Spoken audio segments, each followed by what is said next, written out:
أعوذ بالله من الشيطان الرجيم. بسم الله الرحمن الرحيم. قال رب اشرح لي صدري ويسر لي أمري واحلل عقدة من لساني يفقه قولي واجعل لي وزيرا من أهلي هارون أخي اشدد به أزري وأشركه في أمري كي نسبحك كثيرا ونذكرك كثيرا إنك كنت بنا بصيرا.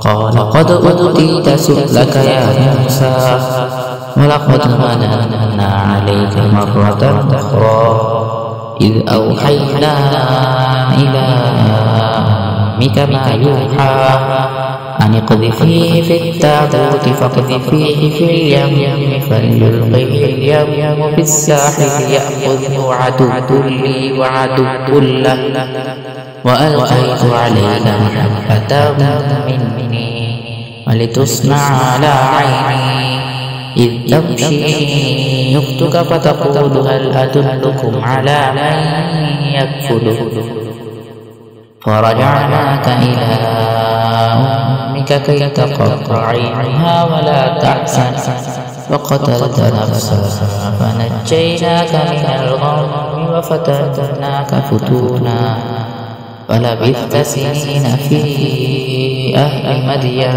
ثم جئت على قدري يا موسى واصطنعتك لنفسي اذهب أنت وأخوك بآياتي ولا تنيا في ذكري اذهبا إلى فرعون إنه طغى فقولا له قولا لينا لعله يتذكر أو يخشى. قال ربنا إننا نخاف أن يفرط علينا أو أن يطغى. قال لا تخافا إنني معكما أسمع وأرى.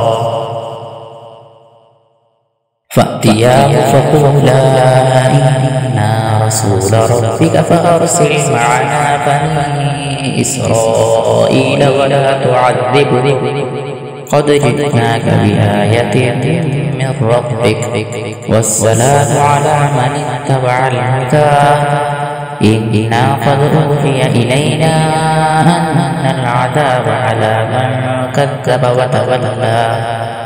قال فمن ربكما يا موسى قال ربنا الذي أعطى كل شيء خلقه ثم هدى. قال فما بال القرون الأولى قال علمها عند ربي في كتاب لا يضل ربي ولا ينسى الذي جعل لكم الأرض مهدا